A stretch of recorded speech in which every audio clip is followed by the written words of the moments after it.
Mashariki ya Kati, ambapo jitihada za kidiplomasia za kumaliza mzozo unaoendelea kati ya Marekani na Irani zimeingia katika hatua ngumu zaidi baada ya rais wa Marekani Donald Trump, rais wa amani mwenyewe anajiita. Rais wa amani, asante. Kiongozi wa amani duniani, kukosoa pendekezo jipya lililotolewa na Teherani. Ndio. Sasa pendekezo hilo lililenga kusitisha mapigano ya miezi miwili na kuahirisha mjadala kuhusu mpango wa nyuklia wa Irani hadi baada ya mzozo wa sasa utakapomalizika na changamoto za usafirishaji katika eneo la Ghuba zitakapotatuliwa. Trump alitafsiri pendekezo hilo kama ishara kwamba Irani inakabiliwa na changamoto kubwa za ndani.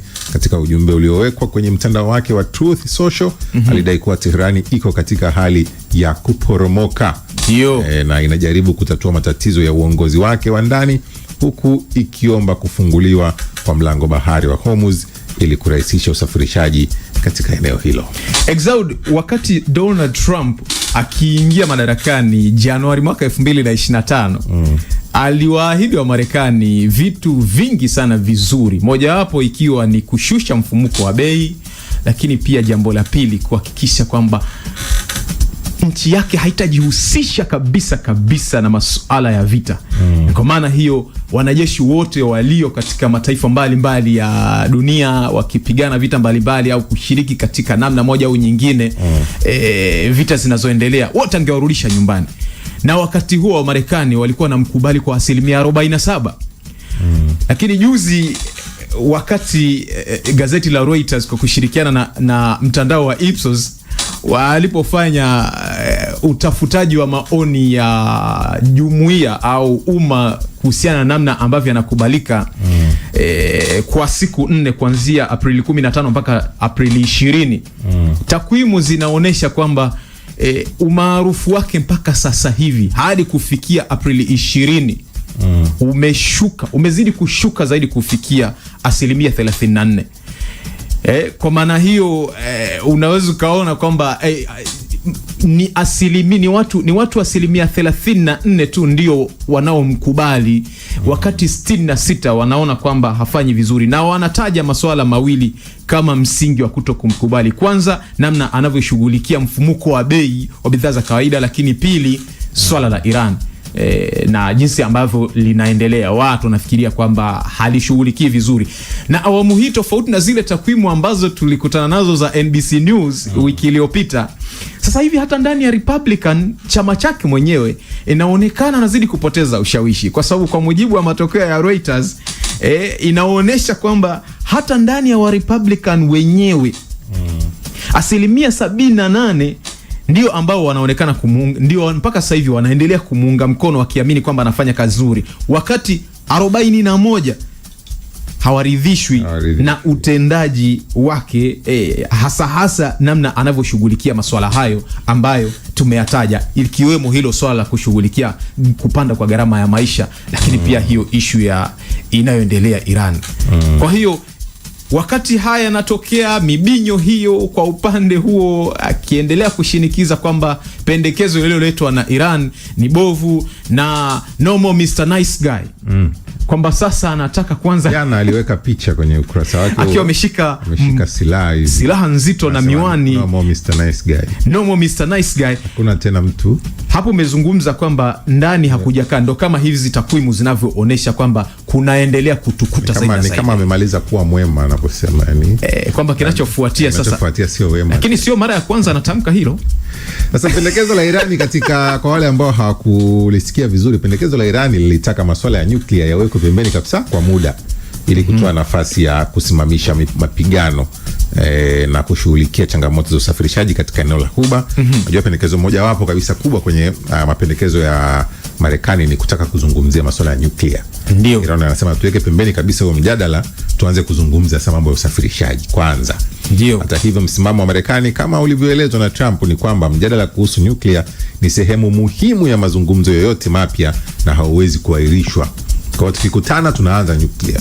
Na huo mbinyo unatoka Israeli pia, kwa sababu ndio wanaoshinikiza kwamba makombora hayo ya balistiki, silaha za nyuklia hatakiwi kuwa nazo. Kichekesho ni kwamba silaha hizi Marekani na Israeli wanazo kwa miaka mingi, lakini hawataki huyu Iran arutubishe wala kufanya shughuli za utengenezaji wa silaha zenyewe. Asante Robert Ndauka kutoka Mburahati Barafu, Dar es Salaam. Kaka msaka habari, leo ni tarehe 30 mwisho wa mwezi. Haya bana, asante, umetukumbusha na wapata kwa uzuri kabisa. Tupo anaitwa Nadia anapatikana Dodoma. Asante kutokea Dodoma huko mji mkuu.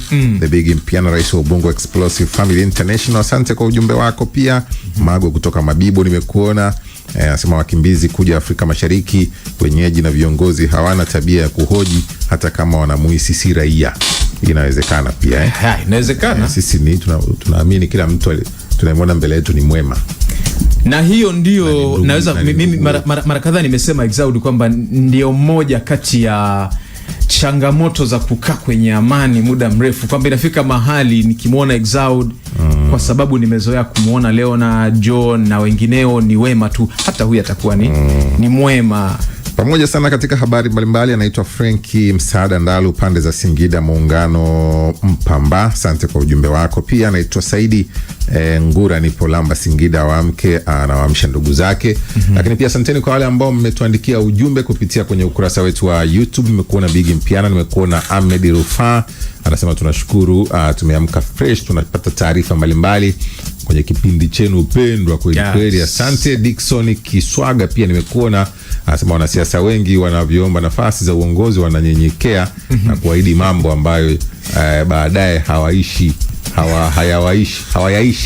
Dickson Kiswaga kutoka Mgeta Mlimba huko. Sasa ndugu zetu bwana, kuna jamaa yetu mmoja kule India, yeye ameacha dunia mdomo wazi. Bwana we.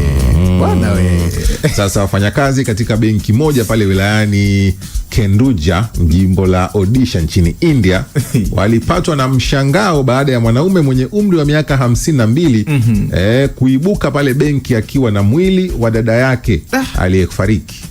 Tena alifariki muda kidogo uliopita. Muda mrefu sana ukiangalia ule mwili jinsi ulivyokaa. Mwanaume huyo kwa jina la Jetu Munda alikuwa anataka kutoa rupia 19,300 au kama dola 205 kutoka katika akaunti ya dada yake. Sasa miezi michache kabla ya kifo chake, dada yake alikuwa ameuza ndama wake. Ndio sababu mmoja, na aliuza ndama wake mmoja kwa hela hiyo rupia 19,300 na kupeleka hela kwenye benki hiyo. Sasa jamaa anasema nimejaribu sana kumshawishi meneja wa benki nipatie fedha kwamba dada yangu amefariki kwa maneno. Na waeleza ukweli kwamba jamani, dada yangu kafariki ila hela yake ipo huko. Meneja wa benki amekataa kuamini. Anasema nifanye nini zaidi ya kufukua mwili na kumletea meneja wa benki aone kwamba dada yangu yupo amefariki, wanipe hela yake.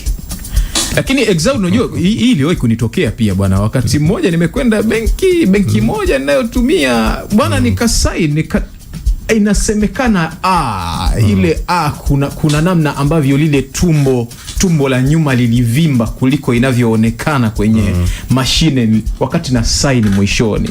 Bwana, ile ndugu yangu ilinichukua karibu saa nzima kujaribu kuisaini kwenye ile karatasi ya hundi ya kuchukulia fedha ili ifananie ile iliyo kwenye mashine nipate pesa. Kwa hiyo hii ni changamoto ambayo kwenye benki wakati mwingine inakuwepo.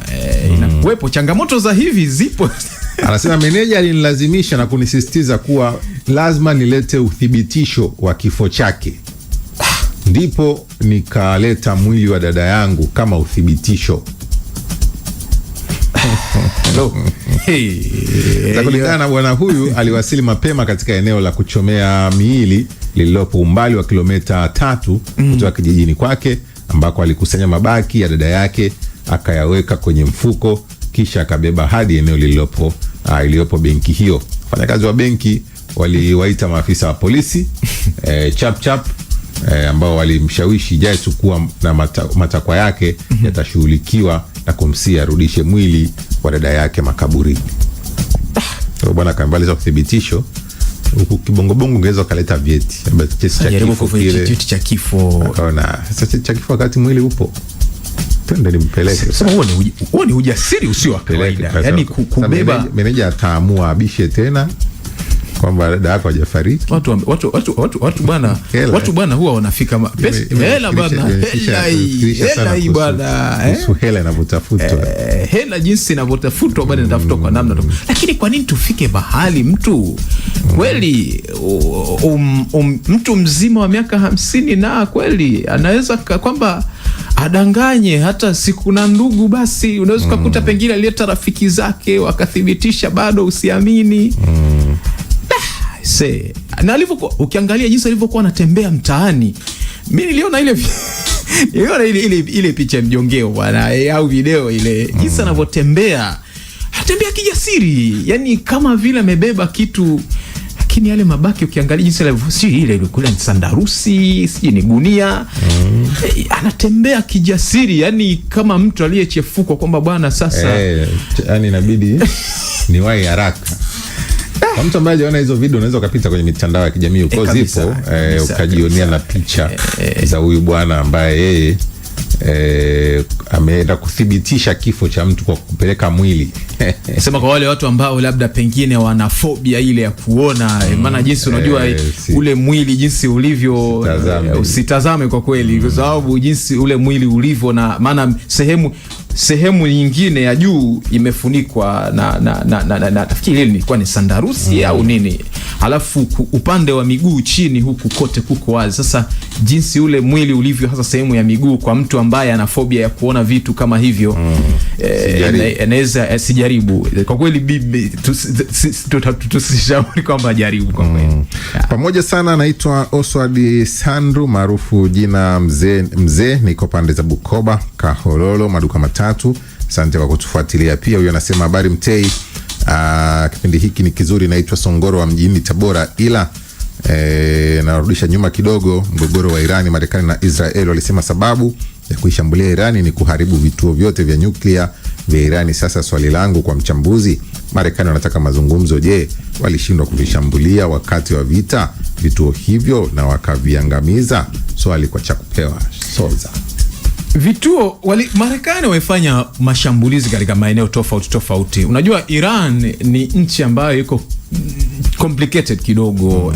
Kuna maeneo ambayo yako bayana, lakini pia kuna maeneo yaliyofichika. Kwa hiyo moja kati ya changamoto ambazo nafikiri Marekani, kwa kujibu swali la msikilizaji, ni kwamba baadhi ya vituo ambavyo viko bayana kwa mujibu wa taarifa za kiusalama na kijasusi za Marekani vilishambuliwa, lakini kuna vingine ambavyo vimeendelea shughuli zake za urutubishaji wa urani, kwa sababu Iran kuna maeneo mengine wamejenga vituo kwenye mahandaki ya umbali mrefu sana chini ya ardhi. Na ndio hiyo ambayo imefanya sasa kwamba hata makombora mazito ya Marekani na Israel, licha ya kuwa na nguvu, wameshindwa hasa kufanikiwa kuharibu hiyo mifumo ya utengenezaji na urutubishaji wa urani na utengenezaji wa makombora hasa iliyo chini ya ardhi umbali mrefu zaidi.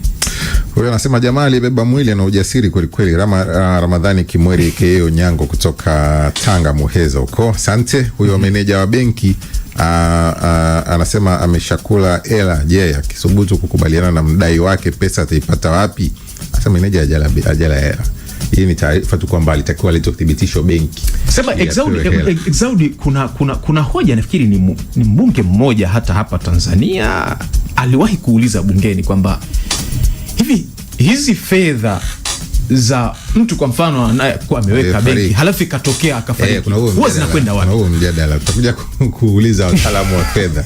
Kuna huo mjadala hata kwenye masuala ya sim hata kwenye miamala hii ya simu ya kuipata. Lakini siku hizi ukifuatilia kuna namna unahitajika kupeleka document kadhaa unapata. Nishafanya huo mchakato mara mbili. Kuna namna unazipata, lakini ni kama mchakato fulani ambako paka uwe mjini huko ndo unafahamu. Vipi kwa wale walioko sana wasiofuatilia mambo walioko kule vijijini ikapita hivyo. Unaona? Bwana, sisi tutarudi hapa kwa ajili ya wino mzito.